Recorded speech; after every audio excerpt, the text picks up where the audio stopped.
anterior pelvic tilt or fixing the posture of the hips to take a lot of pressure out of the low back. We've already talked about during your appointment why you're doing this, so I'm just going to go jump in quickly to the exercises. I got a list here in front of me, so you'll see me looking down to make sure I get everything in, because we got a couple things to go through here. We're going to start with, I'm going to show you how to do it with a ball and without a ball, okay? So if we don't have a ball, that's fine. We'll start with the side plank position. We're going to be up on the knees here. In this position, we want to have stomach muscles engaged, and we want to have the squeeze the butt muscles to kind of push the hips forward, so you're all in a line here. On this one, we're going to straighten that top leg. We're going to lift. We're going to do some toe taps through here. So we can do anywhere from like 10 to 20 of these, just raising up to about parallel or a little bit above parallel to the floor. We're going to do some where we lift up and curl the leg back, drop down, up, back. We'll do 10 to 20 of those. We'll do 10 to 20 where we bring the knee up, kick back with the heel. Knee up, kick back with the heel, trying to kick nice and high. In this position, we're wanting to feel a squeeze like we're pulling the elbow down to our side, so we engage these lat muscles, as well as lifting the hips up into the air, so we don't let those hang down. Lift those up as high as you can so you feel a squeeze in the core. And again, the glutes keeping tight so that the hips are forward and you're not rocked back the whole time. So we got our toe touches, we got a toe touch with a curl, and we got a knee up and a kick back. So those are the three that we're going to do in that position. Next, we're going to, and we can do all three of these on the ball, which I'll show you in just a second, but I'm going to give you one more move. The last one is going to be again in the same position. We're going to start with the hips down and the hips bent. We're going to come up, bringing the hips forward, squeezing the glutes, and then we're going to lift that knee up. Going to go all the way down, rock back, and up. A little bit more advanced move would be to rock all the way back onto your back, roll. This engages the stomach muscles. As we roll up, lift, all at the same time. If we want to use this arm, we can use this arm up like that. So we're really thrusting the hips forward and lifting all at the same time, pulling the elbow down to your sides and lifting these hips high so you feel this whole side of the muscles engaged. Well, obviously we'll do that on both sides, so I'll do that on the ball over here. So if we're going to do this on the ball, knee's going to be on the ground. This will be either on the ball or on the floor. This leg is going to be toe touch and lift. So we had our toe touch and lift, 10 to 20 of those. We can do 10 to 20 where we lift and curl, down, lift, curl. And then we can do 10 to 20 where we pull the knee up and kick back with the heel. Really feeling that glute muscle fire when we kick back really good with that heel getting as high and as far behind us as we can. So that's those on the ball. Alright, now we're going to move on to kind of an oblique or a side crunch here. So this one is going to be similar position here, but this time we're going to reach and we're going to crunch up here, just feeling these muscles pull through.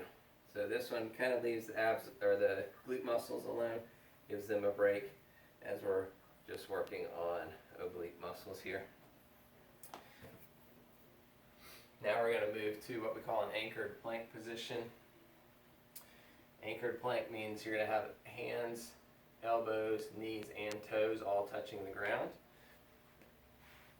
like this.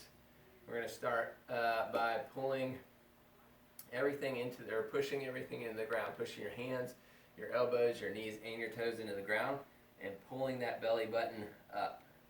Squeezing the glute muscles, kind of tucking your tail underneath by squeezing your glutes, keeping the low back from rounding, but pulling the belly button in towards your spine.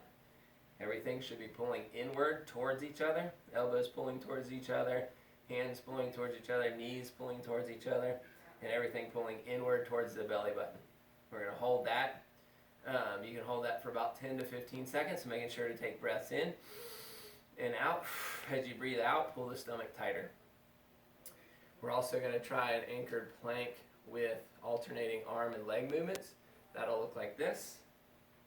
We're going to pull up in that anchored plank position, and we'll alternate lifting the arms. Squeeze everything together tight, lift, back down, squeeze everything together tight. So you kind of have to reset in between each movement where you pull everything, elbows in towards each other, knees in towards each other, everything in towards the belly button, squeezing the glutes, and then lift. Reset, pull everything in, lift. Reset, pull everything in. And so we'll alternate there through each arm and each leg. Maybe about 5 on each side, or each arm, each leg. Now we're going to go to our hip thruster bridging type movements. We can do it on a ball. Here in this position where we drop the hips down, lift all the way up. Sometimes it helps if the ball is up against something. You can do it pushing against a wall or a couch or something like this with the ball, and that way you lift the hips, squeezing the glutes together. Your hips should be the highest point. It should not be your chest. So we don't want to be lifting with our low back like this. We don't want to be lifting with our low back. We want to be lifting with the glutes. So the glutes should be the highest thing, and the stomach should be squeezed. So drop down, lift up with the hips. If I don't have a ball, I could just be on the edge of the couch. And I could just be lifting here like that. Pushing through your heels into the ground, squeezing the glutes together. Lifting high here like that. We'll do 10 to 20 of those. And then we can add a little bit of resistance using a band like this, going around the knees.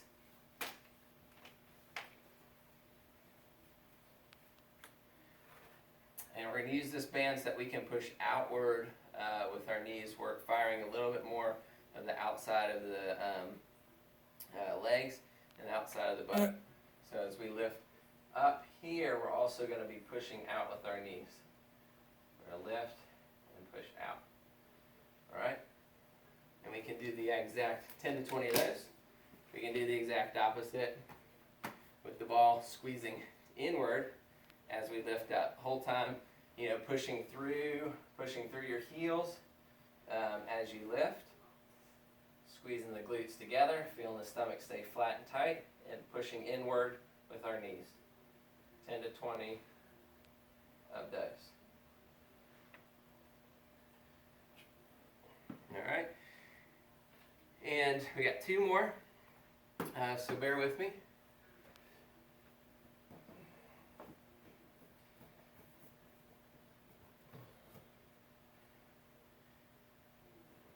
We're going to do a double leg raise here on the ball. I'll show you how to do this on the floor in just a second if you don't have a ball. So we're going to go to where our hips are over top, somewhere between belly button and hips. Arms are going to be straight, locked out, and we're going to lift both legs in the air, pushing them kind of outwards a little bit wide, and then relax down.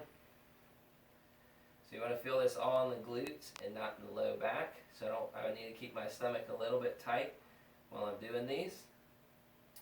So I don't want to be like arching my back and lifting my legs way high in the air. They should only come just high enough to feel the butt muscles, the glute muscles squeeze. Kicking those out. And I can also do some where I keep the legs together and I lift here, squeezing knees and ankles towards each other. It's a different feeling, different aspect of the glutes fire when I do that. Alright? If I don't have a ball, I'll just be on the ground. Arms outstretched in front of me. I'm just going to squeeze the glutes and lift. Either legs together position and legs apart. Like that. That's a very challenging move to keep the stomach engaged. If you start feeling it in your low back, do not lift the legs as high. Just lift them, maybe an inch off the ground, just enough to get that glute muscle firing without the low back muscles like turning on and taking over, keeping the stomach strong during that whole movement. The last last thing we want to do on fixing our anterior tilt is, so we work some abs, we work some glutes, got those muscles firing. Now we just need to stretch the quads. I'm going to show you 2 different ways to do that. Standing, simple hamstring, quad stretch there. You can hold on to something here like this. When you're doing this movement, I really want you to try and push that knee down towards the ground. When you do that, it pulls your hips. It pulls your hips forward and gives you a better stretch across the front of the quad and hip flexor muscles there. So we're going to hold those stretches anywhere from a minute in the beginning, but as you've done it more, I want you to try and shoot for 2 minutes plus. Another way to do that same stretch is down here on the using the couch. And we're going to have that leg bent up against the couch. We're going to be tall here in this position, and you'll feel a stretch here as long as you squeeze that glute muscle here, squeeze that, keep that hip forward, just like we did when we were standing, and you engage a little bit of the tummy muscles so that your rib cage does not flare, aka your back arching. So you want to keep that rib cage down and tight, stomach muscles engaged, glute muscles squeezed. You'll feel a big stretch across here. There's some cases where we're really tight across the front of the hip where we might not be able to get all the way in the upright position. We might be stuck down here. That's okay. If that's where we are, then that's where we start. We're still getting the stretch through here. And as we get more and more flexible, it's going to become easier and easier to come up to here, to come up to here, or maybe even rotate away, feeling that big stretch right through there. That's it. Stretch quads really good. Starting out in a minute, up to 2 minutes. Work your stomach, work your glutes, and you're going to start to take a lot of pressure out of the low back. Alright guys, let me know if you have any questions.